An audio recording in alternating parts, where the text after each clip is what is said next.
Yo, what's up mga scavenger fans? So, nandito tayo sa aming bahay para i-unbox yung isa sa mga na-acquire natin no, na figurine.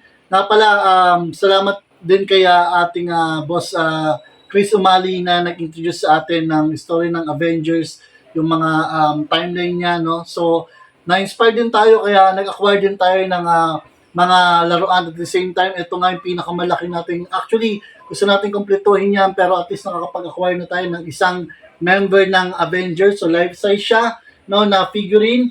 At the same time ay galing pa siya sa, in-order pa natin siya sa ibang multiverse. At ngayon nga dumating na. Kaya excited na ako. Samahan niyo akong i-unbox natin yung isa sa ating Avengers na acquire si Thor. So tingnan nyo, i-close up natin. No? Napaka-authentic ng design. Talagang parang tunay na tunay, yung helmet niya, yung damit. Actually, ito yung endgame na costume to ni Thor eh. Tingnan nyo yung kanyang maso dito, no?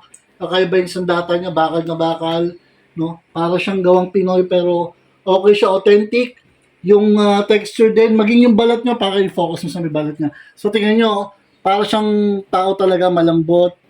Saka yung helmet niya, yung pagkakadesign, parang yaring-yari talaga na original. Actually, ang kagandahan sa features na acquire nating Thor na to, nagsasalita siya. So, pwede siyang magpinindot dito. Parang dito yata. Dito ba banday na?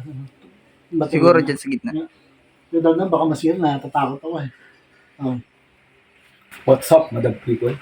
Oh, diba? Sa Tagalog siya. Napakaganda. At sana ma-acquire pa tayo ng iba pang mga items. So, for now, yun na lang muna. Salamat po. Kapulong Vlog.